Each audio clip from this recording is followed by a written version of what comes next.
Well, it's been a while since I last did a recording, and that's mainly due to the fact that I've had a lot to do in the garden. It's a busy time of the year at the end of winter when you've got to get loads of stuff done. And I am the type who will always be out in the garden, but we've had some really cold days, some -7 days, and you simply can't get out in the garden and do anything when you get days like that. But as you can see now, the sun's shining and it's looking good, and I've had the last couple of days out in the garden titivating, moving things, reassessing things as I always do, and making new decisions. So what I'll do, based on what I've just told you, is I'll whip you around the garden and show you some of the new things that I've been up to. Okay, so we'll have a little wander round. So one of the first things we're going to come to is this. Now this is the new fence I've put in. And the fence to the right of it was already in, sorry, that one there, that was already in. And then this one is the new one. And the point of it is it's to stop people looking down the garden when they're walking past. I'm not being mean, but it just has a more interesting, secretive look if you can block the view. So we'll show you what I mean. Take you up here. So this is the entrance to Grassy Bottom. All of this is where I live. And then as you look down the garden, this is what you see. This is what you see. And there's Grassy Bottom itself, and then the fence in front of the birch, or behind the birch in this case. And what it does do is it blocks your view, still allows you to see some of Grassy Bottom itself, but it also highlights that silver birch, as you can see. And that silver birch is commonly called the driveway tree. I've mentioned it many times on my videos, and it is a good one to get, and it's ideally suited for there. So we'll go through the gate. This is the gate where we go through. I mean, I don't know why I'm telling you all this, because regular viewers will know exactly what that gate's for. So it's always a nice view here, always a nice view. And even though my perennials aren't up yet, it still looks good. The box edging helps with that, and the evergreens help with that. I've got 1 or 2 pines. Euphorbias at the minute looking fantastic, absolutely fantastic. So that's Grassy Bottom itself, and on a day like today it just looks stunning, absolutely fantastic. And what have I done in this area? Well, again, there's the back of that fence, so you can see it gives us more privacy. And I've been moving things around in this border. We're moving stuff. I'm moving stuff all the time. You have to. I've took out a few of the Allium summer drummer, the really tall one, because there's just too many. It can be very invasive, really. But there's loads of Camassia bulbs in there as well. So they're Camassias, and some under the Euphorbia, and they'll all be out soon. Now this is a Euphorbia seedling that I pulled out some time ago and put it back in here. It's looking great. The trouble is, last winter, well really it was autumn, we had some storms through and it's slightly blown that one over as well. I'm obviously not planting them deep enough. But anyway, it'll be okay. Let's just have a look at this Euphorbia. You know I like my Euphorbias. Not as much as my ornamental grasses, but I really like them. And that's a Euphorbia Caraceus subspecies Wolfenii, which basically means it's a bit more of a dumpy Euphorbia. So just call it Euphorbia Wolfenii, and it's just a selected seedling I took out. But this is the time that they shine, and that looks brilliant. Those flowers are fantastic. Now apparently you can cut those off. You can dunk the end into some warm or hot water, which seals it, and you can put them in your flower arrangements. But I would recommend that you don't do that, because that sap really is an irritant. But the plant itself and the flowers are fantastic at this time of year. Good for early season pollinators as well. And I saw my first brimstone butterfly yesterday of the year come flying through the garden, and I'm sure it would be looking for nectar from these plants as well. Really nice. So if you haven't got Wolfenii and you're afraid of them, you've heard tales of horror that they'll burn you, just ignore it. Just be careful when you're handling them or you're cutting them. Now, all of those flowers at some point are going to have to come down. If you don't want too many seedlings, you need to take those out about June time. You still may find some, because some will have popped off earlier, but it's better to take them off so you don't get too many seedlings. This is the half-shady border. We'll wander around here and give you a better view of it. And as you can see, it's half shady and half sun, and that changes throughout the year as and when this tree above me starts flowering. And it's about to do that, to be honest. It's just about to see if we can get closer. So you can see the flowers are already setting. There's leaves and flowers within that, and a pigeon feather. The pigeons love this tree. And this tree's been here since day one. And I used to come here before we even moved in here, and I used to do some pruning, and it needs some more. You can see the inner bit there. That's all the new growth that I actually caused 4 years ago. So I have a choice. I can either take out the main bulk of the tree and let the new stuff grow, which does reinvigorate it and rejuvenates it, or I can just leave it alone and take off the new growth. I don't know what I'm going to do. I'm probably just going to leave it alone this year. Give it some thought. As usual, I get caught up in other things. But anyway, back to this, the half-shady border. Have I done a lot in here?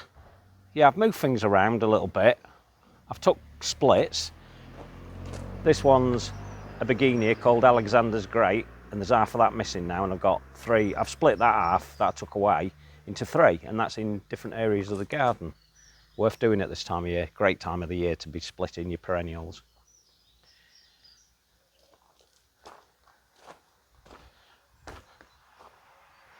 So back to this grass here. This is called Anamanthele lesoniana. It used to be called steeper rundinacea, but the common name is pheasant tail.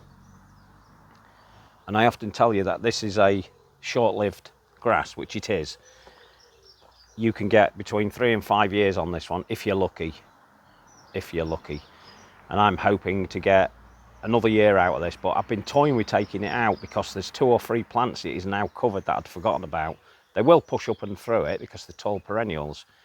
But to be quite honest, it's not so great now. It's not looking great. There's a lot of dead growth in there, but as you can see, there's still a lot of good growth in there as well. An option is to actually get the edge trimmer and turn it into a ball shape, and hopefully the new leaves will push through again. But it is a short-lived plant, and sometimes it's just not worth it because I've got seedlings all over the place anyway, so it doesn't really matter if I took it out. Pine's looking nice. That's Chief Joseph, and it's still got some of its winter colour. You can see it's quite yellow, but I fear that it's going to turn back to green. Well, I don't fear. It does it every year, and you just have to embrace that. It's had its time through winter. It's been looking good, and then it's going back to green, and it'll serve a different purpose through the summer. So we're looking at the Japanese border, I think it is, rather than a garden. And the bamboo, as some of you will be aware, died. The Thamnocalmus crassinodus Q Beauty died, and somebody spotted that it seeded, which I didn't spot, and that it was sure to die. And yes, I knew straight away as soon as I went back to it, it had seeded, and that was it. It was done. I had to lift it. It's a shame really, because there won't be another Q Beauty now. That's gone, done, finished. But it's a new opportunity. So what I've done is I've had a bit of a move around. So we've moved one of the aces into the place where the bamboo was, and this is a lovely acer, this one. It's commonly called, is it the lion's head acer, I think, something like that. And it's a really nice one. Oh, I'll show you the label, because I keep the label on this one. So there you go. So it's Acer palmatum Shishigashira. Bit of a mouthful. You get used to these words. If you say them a lot, keep repeating them, eventually you'll be okay. You'll learn them. But anyway, can you remember the Tory gate, which is that structure there, the red structure? The Tory gate actually was there in that corner. And I just felt that it was time for a move. It wasn't right. It was starting to fall forwards because the soil I'd put it in was quite loose in the back section there. It was quite loose, so it all came forwards on itself. So we took it out, straightened the tiles back up, or I took it out, straightened the tiles back out, and then I put in the Viburnum. Let's get out of that sun. It's causing havoc with the camera.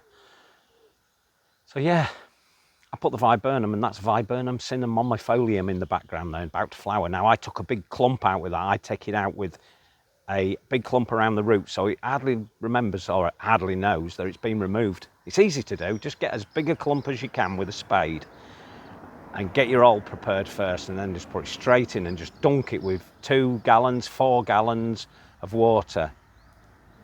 Now the average watering can holds 2 gallons, so a watering can full or 2 will not go amiss. Do that and it should be okay. It's an evergreen as well, and it's going to look way better in there because it's going to climb up what I call Caffey's arbor seat there, so it'll go at least halfway up that as a shrub, and it'll look great. Lovely dark leaf, a beautiful, beautiful Viburnum. Every garden should have a Viburnum of some description. I've got many varieties in this garden. So we've had a move around. The Berginia that I talked about, that had split 3 times. There's one of the pieces, and it's going to look great there. Ideally suited for shady areas. All Berginias are, and it'll look good. And if you're wondering what I'm talking about, I can't show you the full plant obviously, but this has the most wonderful leaf. In fact, you can see indications on that little one of what it's going to be. It's going to look fantastic. And then I've also put in this, which is really a lily. It's Ophiopogum planiscarpus nigrescens. And I just thought it suited this area, and this will take shade. I don't think a lot of people are aware of that, but it does take shade. So that's where I've put it, under this Acer. What else is there? What else have I... Oh yeah, we've put a very invasive plant in here. Let's crawl in to show you. Very invasive. Don't put it in your garden, keep it in a pot. That's that one there. So that's Lysomachia clethroides, the gooseneck loosestrife.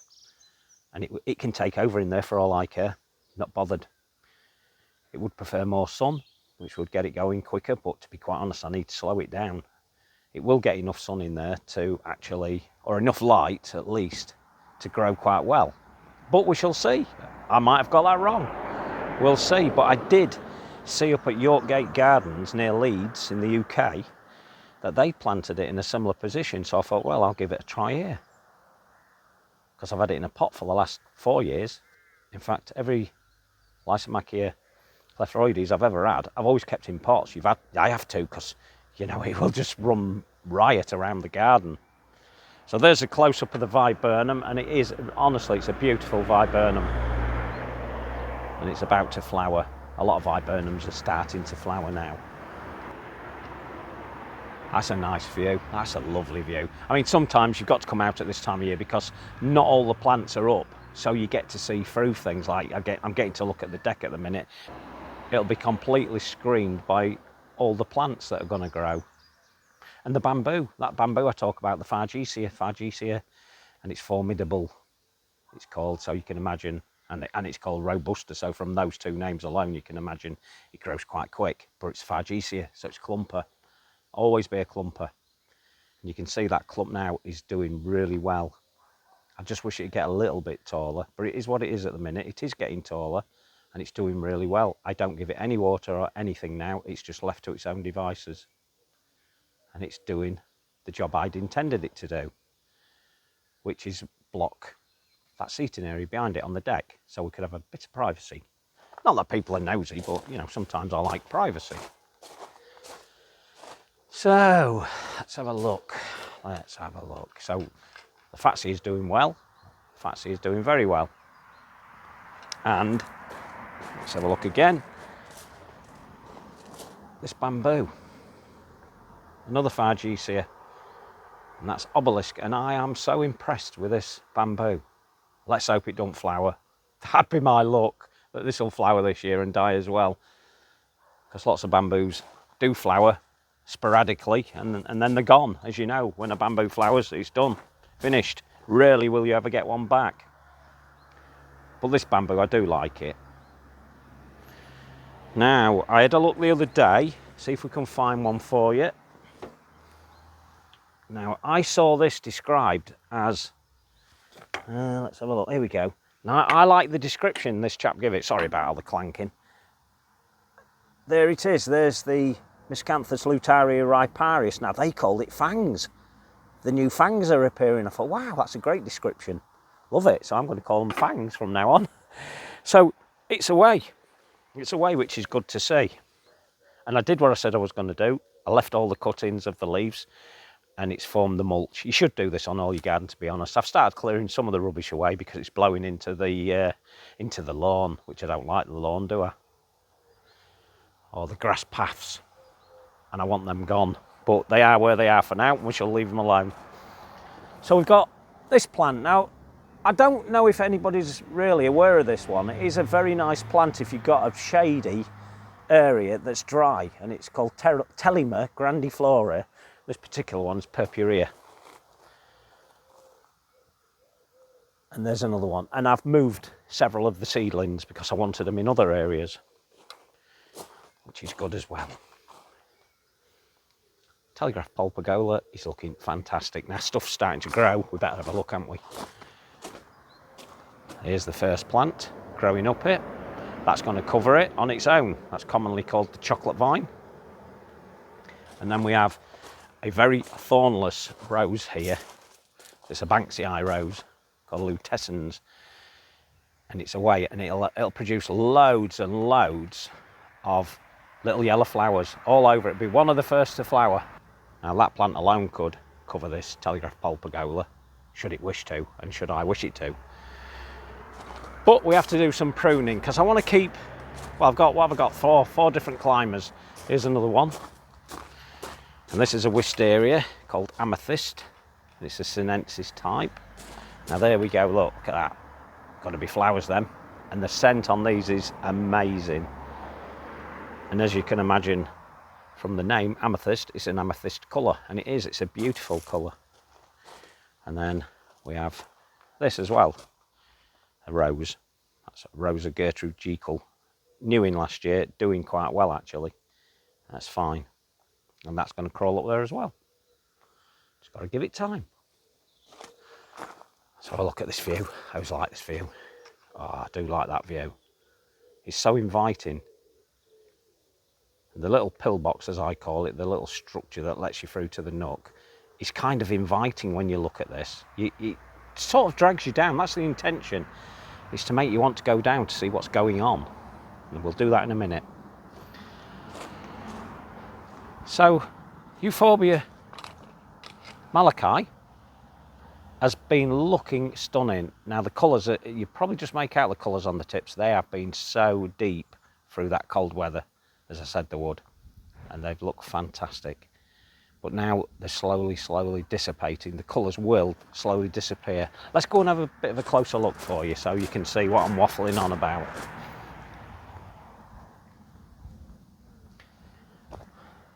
So there you go. Well, I can see them quite well through the lens at the minute. That looks good. And it is a beauty. This is one of my own seedlings, found many years ago. About 15 years, I think, ago. And it's remained good all the way through. Still not found anyone who wants to take that one on and sell it on the market. I probably have to do that myself. But it's a wonderful one, but it won't flower. It hasn't flowered in 10 years.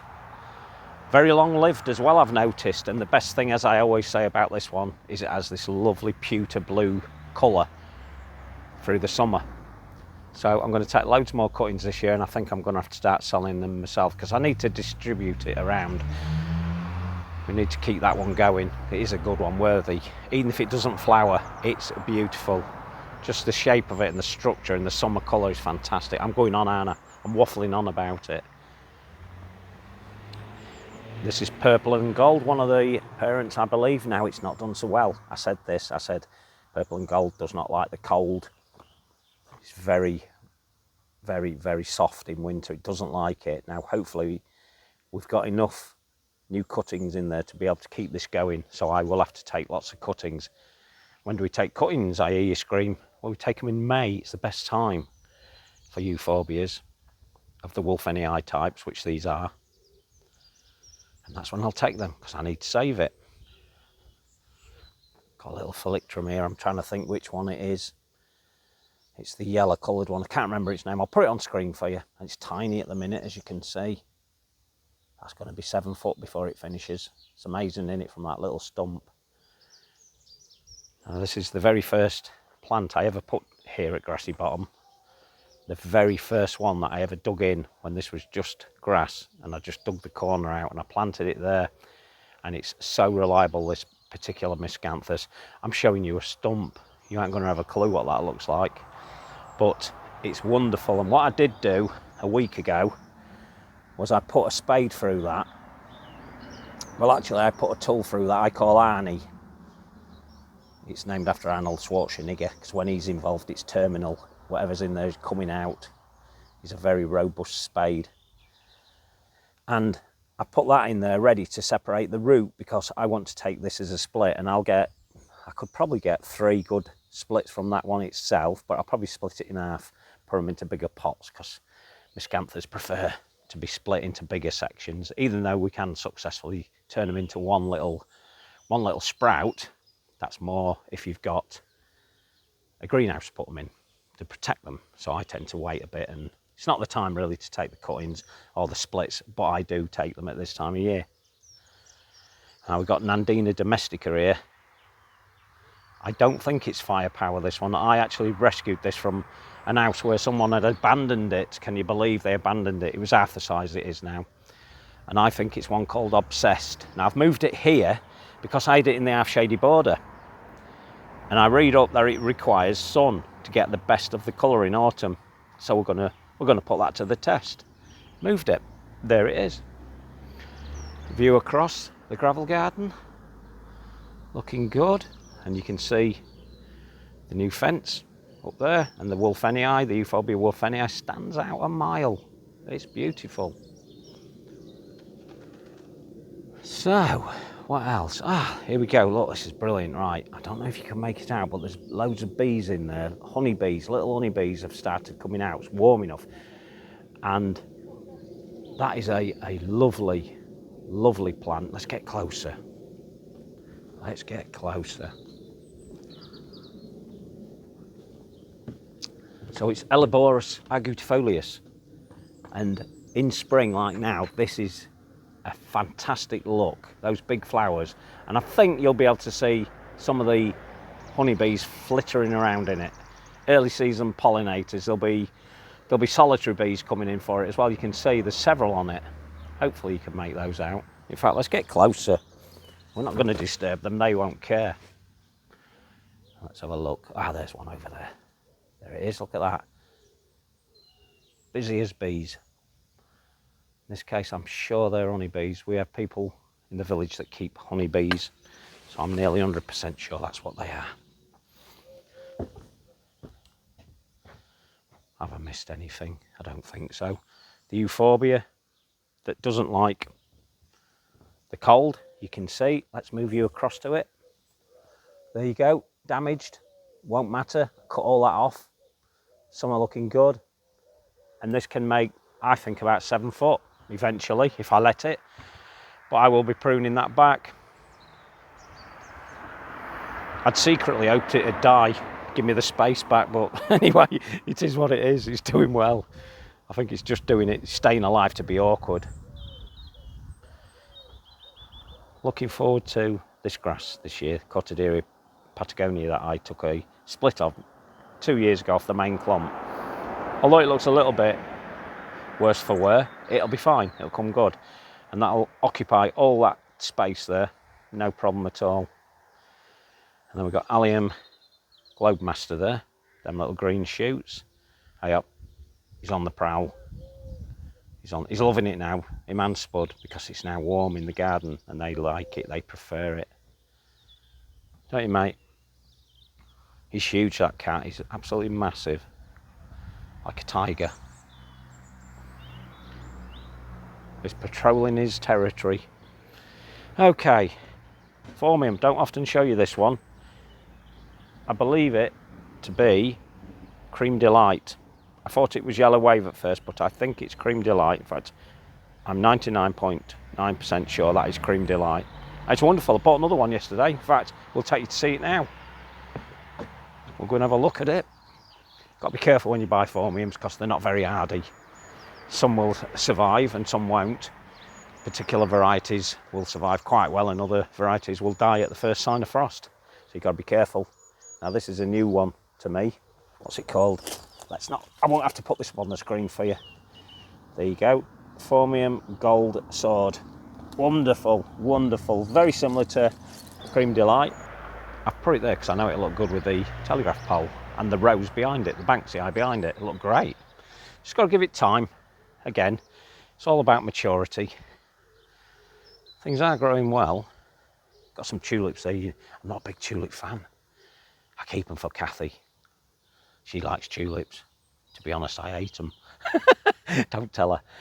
And it's a red one. That's why I've kept it. I had a red and an orange and some very pasty oranges that were horrible. Pasty reds, but this red is beautiful. So I've kept it. So let's hope all those come up red, because I have been weeding out the other colours. I think that, what did I say, yellow? There was a yellow in there. We'll see what they come to. I'm sure they'll be all right. So we've had a move around in that border over there. Yeah, you can see from yesterday that I've left my tools out. That's what I do. That's what I'm good at. I'm very good at leaving tools out.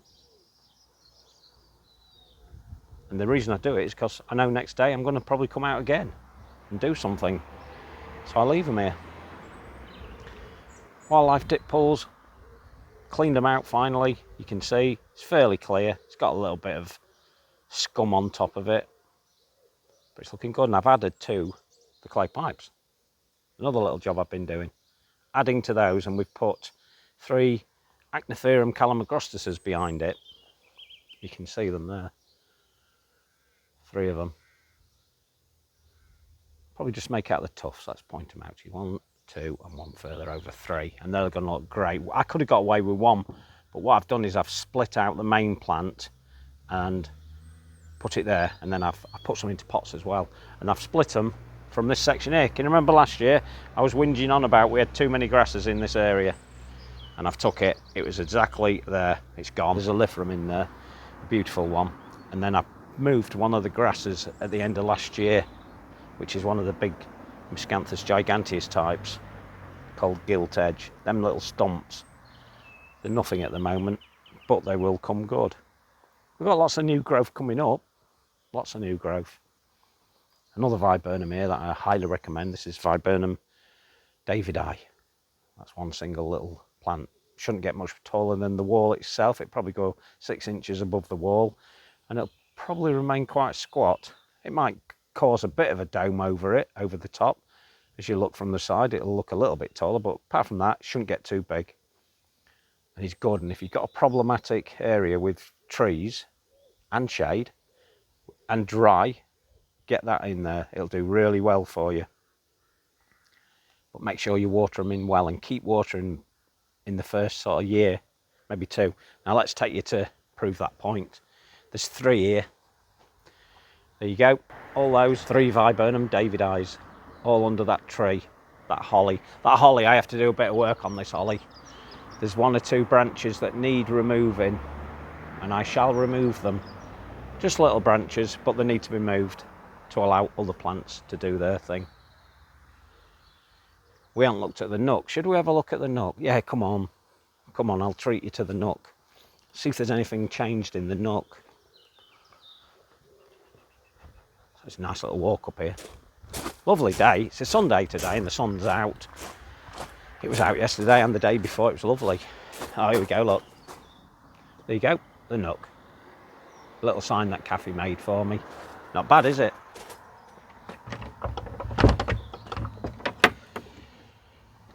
So here we go. Not a lot changes in the Nook. Never does. Never does.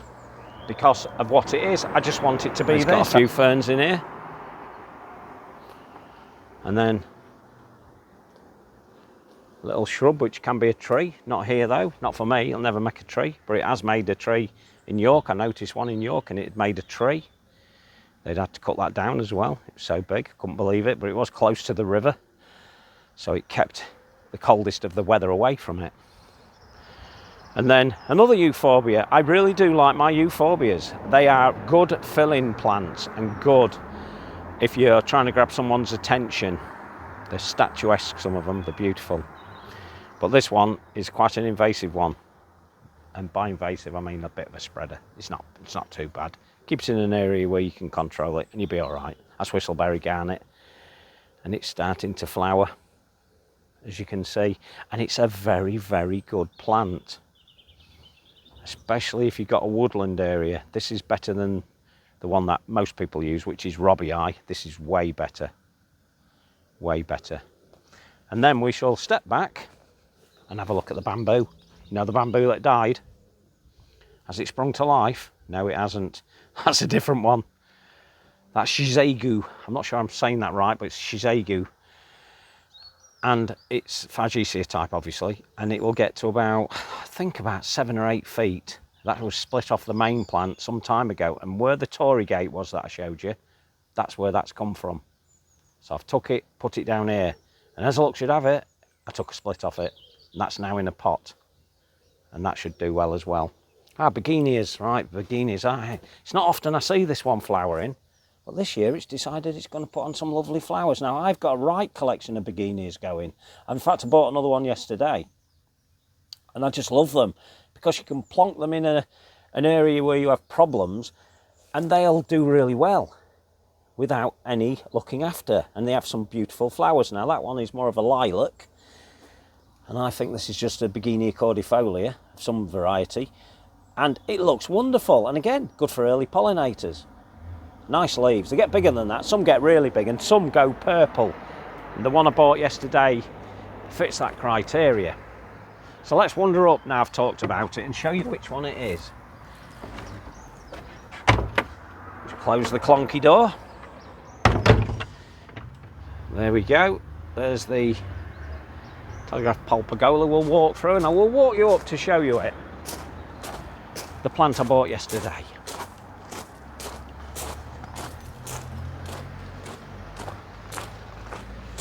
The grass is starting to do its thing. Looking good. Another invasive species that I keep away. Now this is the other Berginia. Beautiful. Absolutely beautiful. And that colour is natural to it at this time of year. And here it is. I'll show you the label so I don't have to put it up on screen. But the prices now, blooming heck. A few years back I would have got that for about £2. Now they're charging us a fortune, but they're worth having them. One of my favourites is this one here. This is called Bressingham Ruby. It's been in here a while. It's starting to look better now. It's getting there. It takes time because I always put them into areas that are quite hard for stuff to grow in. So even the Berginias take a bit of time, but it's getting there. Getting there. Cleaned out the cow feeder. We had lots of Verbena bonariensis in here, and I clipped them back. I've left some in there. They look terrible at the moment. Most of them look terrible, but they will come back good. So there's a view through the cloister pergola at the silver birch. Looking nice. I keep threatening to clean that. Ain't done it yet. I've been so busy doing other things, so I've not managed to clean it, but I will get there. I will get there. Just takes time. That's the long border, the Cotidaria Patagonia that I moved back at the end of summer. Moved it back, well, in autumn really. And it's going to be fine. There's some nice green bits coming through. I know there looks like a lot of dead bits in there, which there are, but that's going to be absolutely fine. Now there's a good reason for having Buxus sempervirens, the box edge, if ever there was one. And that's the shaping that you can do to them. It looks great. It looks good through winter as well. And then I have the odd one that's just a little one. That come from a tiny little cutting originally. It's growing well now. And then I just shape them to what I feel like. Looking nice. Here we are, here's the structure with the clay pipes. Remember, I've added to it. And it's looking good. Bit weird, bit wacky. And I'm going to stuff some canes and some detritus into those for the insects to crawl into. We need to do that soon, to be honest with you. And then there's the 3 Achnophorum Calamagrostis that I talked about that I've put in there. I'm waiting for this Rheimpalmatum tanguticum to come up, and it is starting. It's definitely starting there.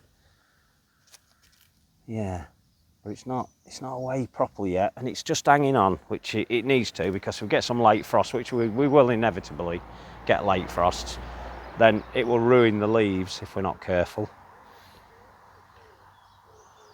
Now that miscanthus there, which obviously you can't tell where it is, I took it out of a garden in a village where the lady was going to remove it and move some of it to the back of the garden, but she didn't want most of it, and I said, could I take a bit? Because I'd been admiring that for, I think, the best part of 10 years when the previous owner had it there, and it always looks good. And I was trying to work out what it was, and I kept thinking of different varieties I thought it could be, but we think we've narrowed it down to one called Miscanthus sinensis purpurescens, which is beautiful, and I hope it is, because I haven't had purpurescens for some 10 years myself. I'm hoping that's where it is, and it is a beautiful plant, very upright, gets to about 6 or 7 foot, very well behaved, will clump bigger, that's part of the clump, and we'll see what that turns into. Here we go, Cynara cardunculus, looking good still, coming back, that's going to be huge, only tiny. In fact, let me put my boot next to it to show you. Right, look at that. Now if I remember in summer, we'll show you just how big that gets, but I'm sure some of you are very aware of how big that gets. Looking very nice. Not enough growth yet for my liking, but we are where we are at the moment. It all takes time.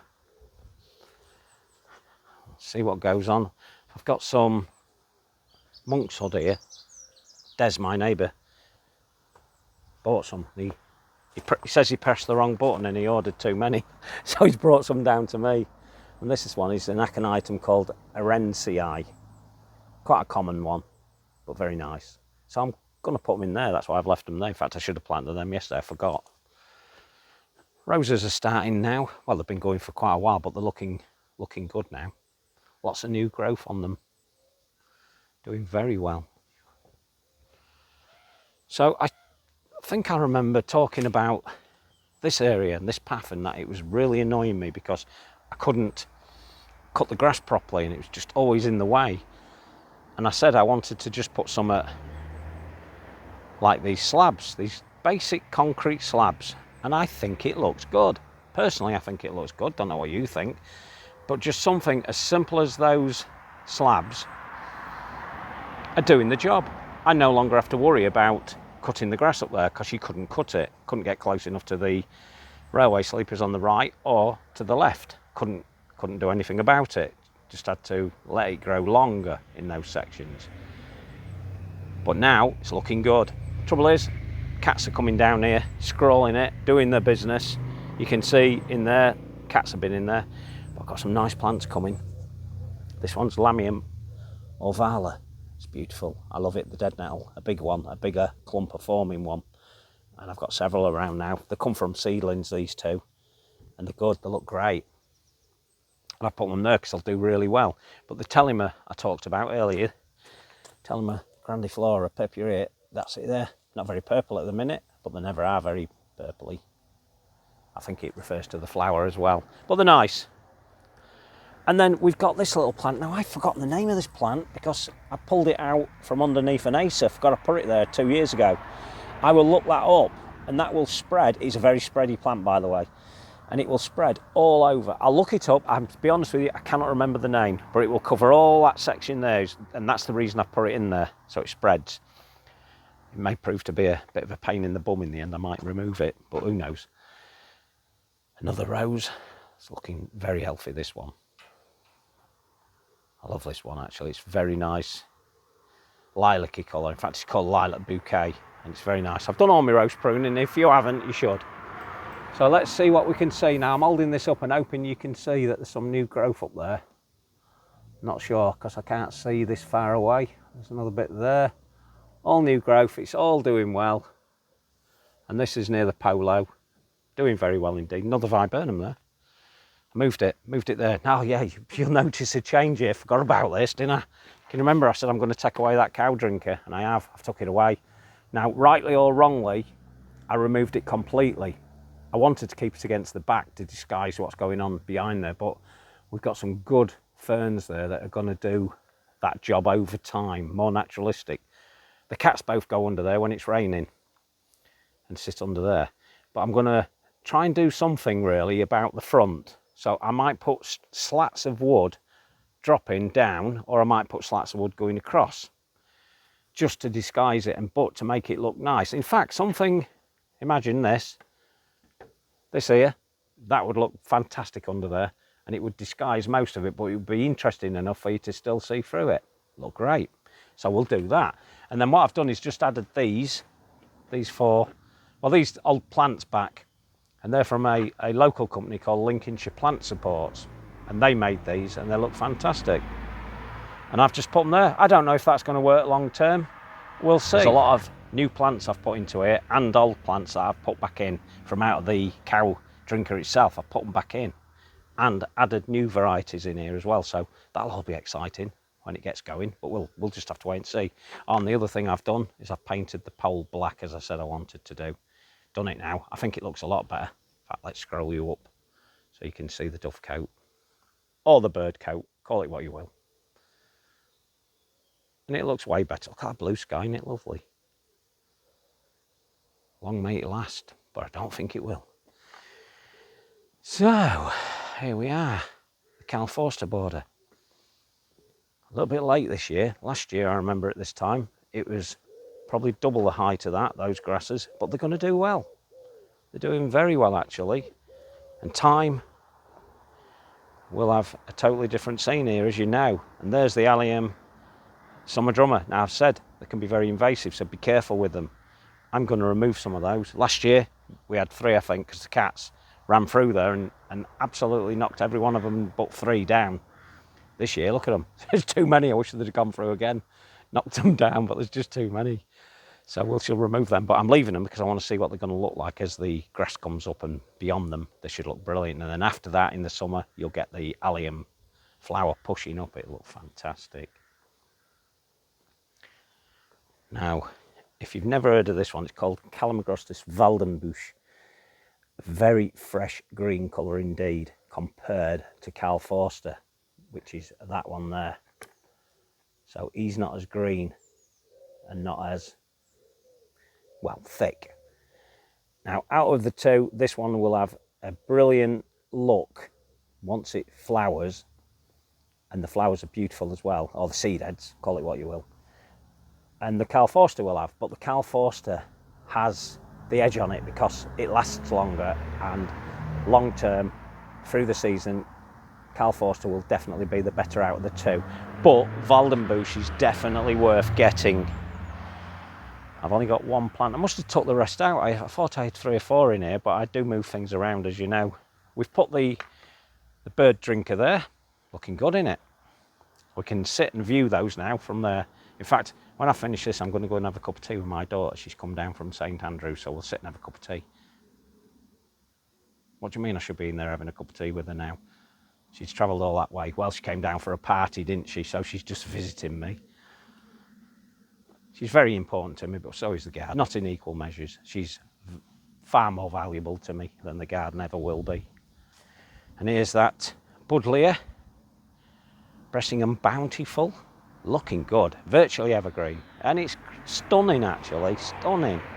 Hey, look at that, look, little ladybird doing its thing there, which is not a lot, but the leaf is lovely, isn't it? Look at that, beautiful, I love it. And it's been doing well all through winter. It's not really affected it, even the -7s haven't touched it. I've got another grassy, I know I'm showing you silly little stumpy things, but that's Amadensis. I want to show you that once it flowers. It never gets much showing in this garden because the original clump died away a year ago, 2 years ago in fact. But these are splits off of it. Well, we finally put back into the right area. So they should look really good. If you don't know what it is, look it up. It's a beauty. Ah, here we go. Here's some more Waldenbusch. They're Waldenbusch. You can tell because they're a lot brighter green. That's where I moved them. You forget what you do, don't you? I've forgotten where I put them. They're there. That's where they came from. Is there any growth in here? This is that Persicaria polymorpha. It's very late to come up usually, but no, there's no signs yet. That dead clump in the middle there, all that section is all that plant. The one that smells of fox pea, you'll remember. Yeah, looking good, looking good. The wildlife area, nothing much to report. We've sorted it out, ready for the season. That's all. Got a load of miscanthus in there that I want to show you as the year progresses, to show you the different types that we have. Another rose doing well. That's Rosa rugosa, the hedging rose, but as I said to you, be careful. That one is vicious, very vicious. Catch yourself on that, it'll rip you to bits and it won't care. But it's a beautiful, beautiful rose, and it has a lovely scent. Flowers come and go through the season, they drop off regular. Don't let that put you off them, and it'll do that on its own. Just keep flowering. Makes a good edge, cuts back well. Here's the bamboo that I took the split from. There you go, that's Shizegu, that one there, and then there's two other bamboos here. That's a Fargesia type, but this one isn't. That's Statuesque type, that's why it's there. This is always a nice grass, Lamprophysis hieronymi, and there's a seed head from last season. It has two seasons of flowering. It flowers twice through the year, and that would have been one from the autumn flowering or seeding, call it what you will. But it's a beautiful grass for a dry area, but it makes 3 to 4 foot wide, so you've got to give it space. Now I've put it back into this, I didn't want to lose it. It's my original, and it's doing well, quite long lived. I've took loads of splits, absolutely loads. That's all Calamagrostis calforsta there, all those pots and others. Grasses, I've taken the opportunity to split them, get them going. And then we've got stuff going on in the greenhouse here, lots of stuff. There's that Euphorbia pasterii, all those ones, can't get rid of them. A friend of mine won't take them off me either. So, I don't know, try and sell them. We'll try and sell those to some unsuspecting, gullible person when I open the gardening. Oh, I'm terrible. Right, we've got 3 types of elder here. Now this one, Des brought me back. I bought him this as a gift. He says it's too big, so he's cut it, put it into a pot, chopped the roots back, and we're hoping it'll take off quite well, even so. He literally did it yesterday for me. Brought it back to me, said I can have it back. So that's Sambucus black lace. And then I've got Black Tower. That one there's Black Tower. And that one there is one called Laced Up. So it's more of a variegated, now that's not the right word, is it? A cut flowered elder. A cut leaved elder, rather. Yeah, nice. Nice, nice, nice. We've had a bit of a tidy up here, finally. And the hostas have all been sorted, ready for the season. Here we are. I've got more than this. They're all over the place, to be honest. But they're all tidied up in the pots. And the cow drinker that I removed is here. And as I said, it'll be rotten underneath, which it is. Look, you can see. Because it was in the ground, it's bound to be.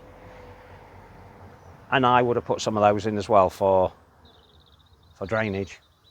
And I'm hoping at some point to put some hostas into that, to get an hosta display going in there.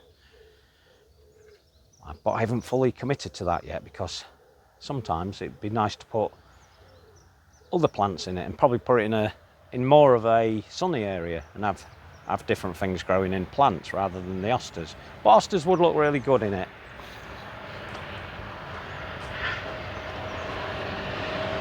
Okay, this is a nice scene for a Sunday.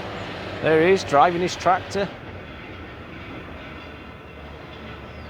And off he goes. In the background there, that's obviously we're up on the Lincolnshire Wolds, and that's part of it. And this morning, when we had the fog, the last of it was still lingering for quite some time over there, where the green is, right in the background there. It was lingering, it looked fantastic actually. And this is the nice scene I like to look at.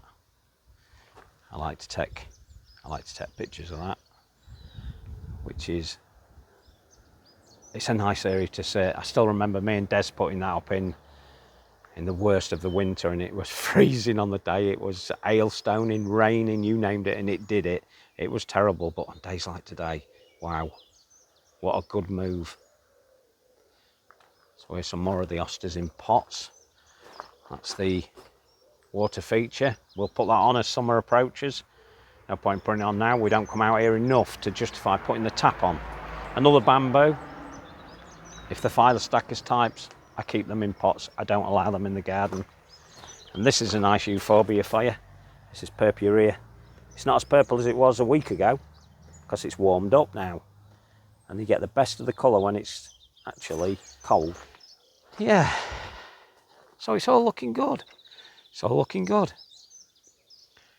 So as I said at the beginning of the video, I've just been too busy doing things, getting things ready. I've got the garden open this year as well for a garden club at the moment, and I intend to open it in general and put the sign out the front saying plants for sale. I think I'm at the point now where I need to do that to let people come in and to generate a bit of income to keep buying plants. It's all looking really good. So that's looking nice indeed. Down to the wildlife dip bulls.